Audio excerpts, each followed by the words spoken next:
Welcome Destiny at magbibigay po tayo ng pinakamainit na update po ngayon sa social media mga kaaldab. Napaka nakakatuwa po, di po ba? May mga bagay-bagay po na kailangan ko itong ipaliwanag, kailangan ko po itong ipakita para lang po sa kaalaman ng lahat. Para lang po mapatunayan mga kaaldab na scripted lang po talaga ang kasalan nila Mengay at ni Congressman Spotted. Kung titignan nyo mga kaaldab, ang honeymoon nila Maha at ni Rambo ay talagang totoong totoo. Di po ba? Na kahit sabihin na natin 10 taon na sila, ganito pa rin po ang ipinapakita nila. Sobrang sweet, sobrang, kumbaga, yung tipong alam nyo na mga kaaldab na puro trabaho na lang sila. Siyempre pagkatapos ng trabaho, pag nagkaroon ka ng ito common sense na lang po sa mga hindi pa rin naniniwala, sa mga taong bulag at bingi sa katotohanan. Di po ba? Na kumbaga kahit sabihin na natin na sila Mengay at si Congressman Spotted wala pang 10 taon, kung ikukumpara nga daw po kay Rambo at kay Maha, bala na po sila. Di po ba? Ang sa akin lang po mga kaaldab, kahit papaano mapapaisip po talaga kayo. Di po ba? Pero bago tayo magsimula, at bago natin ituloy itong pinakamainit na update po natin, kung bago ka lang sa channel na to at isa kang true-blooded Aldab Nation na nagmamahal po kina Mengay at Isoy, tama po ang channel na pinuntahan mo, kaya consider na po kitang bagong subscriber. At huwag mong kalimutang i-share ang mga video po natin sa mga mami, sa mga titas at sa mga senyor. Babasagin ko lang po yung mga nagko-komento po sa akin. Sinasabi po nila mga kaaldab doon po sa in-upload natin na sinupalpal ni Congressman Spotted yung nag-interview sa kanya. Sumagot daw po si Congressman Spotted. Di po ba masaya? Masaya. Di po ba? Yung parang yun po yung sinasabi ng mga ilang netizen na dumadaan po sa channel natin at mga army na Mr. Destiny nagsalita naman po siya ng masaya.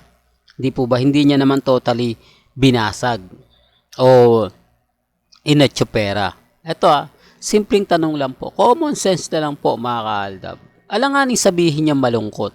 Di po ba? May kinakasal nga po bang malungkot? Siyempre masaya. Napaka-specific naman ang sagot niya. Di po ba dun sa tanong ng lalaki o ng kapwa niya? Di po ba? Kasi dapat iba po yung sagot na tama naman po yung mga ibang Aldab Nation na nagre-react at ibang mga netizen. Kasi yung salitang masaya, common sense na lang yan Di po ba? Iba po yung gustong malaman sa, di po ba? Dapat ang sagot niya kahit pa, ito, medyo komplikado, kailangan mong magtrabaho, kailangan mong bumalik, yung honeymoon namin, medyo naudlot. Di po ba? Yun ang mga tamang sagot. Di po ba? Hindi yung masaya. Di po ba? Siyempre, may kinasal nga po bang malungkot? Di po ba? Sa tingin nyo mga kaaldab, may kinasal po bang nagsabi na malungkot ang kasal namin? Siyempre sasabihin nyo masaya. Ang punto natin doon mga kaaldab, specific na sagot. Yung tipong pag-uusapan mo yung honeymoon, pag-uusapan nyo yung pagbabalik nyo na maaga, di ba? O sasabihin kaya medyo napaaga nga yung uwi namin dito sa Pilipinas, hindi namin natapos yung 28. Ganito ganyan, etc. etc. Di po ba? Yun ang sinasabi ko mga kaaldab. Pero bakit nagre-react sila ng ganyan? Di po ba? Halatang guilty. Di po ba? Well, kayo na po bahala mag-react sa sinabi ko. Well, balikan natin itong honeymoon na to. Ito naman po sinasabi ko. Ito yung pinakamagandang photos at video sana na ipangtatapat sa Aldab Nation. Siguro kung meron sila mga ganito na laging ina-upload ni Maha sa kanyang social media account, malamang tumigil na po talaga yung ibang Aldab Nation. Malamang mag-move on na, di po ba ang fandom? Totoo mga kaaldab, kung araw-araw mong i-upload yung mga ganitong bagay, yung mga ganitong video, di po ba, na tapos sa susunod na sa punta naman nila, ipapakita, yung tipo talagang sulit na sulit o pinapakita po talaga nila na totoo ang honeymoon na dinadaanan po nila. Pero gaya ng sinabi ko, depende pa rin po yan sa mga dumadaan at magre-react sa channel natin. Sasabihin nila na hindi naman ganito ganyan. Di po ba? Kasi sabi ko nga po sa inyo, si Mengay, si Congressman Spotted, puro trabaho lang po yan, di po ba? O, kay Mengay, simula 2015 hanggang 2023 o 2022, puro trabaho yan. Kahit pandemic po, nagkaroon pa rin siya ng project. Di po ba yung main goals, di po ba E8 o Itbulaga, sunod-sunod naman po eh. Di po ba? At si Congressman Spotted, mga pelikula daw po ginagawa, mga teleserye sa ABS-CBN. O, tapos nung nagpakasal, trabaho uli. Kaya nga po marami nagtataka, marami nagdududa eh.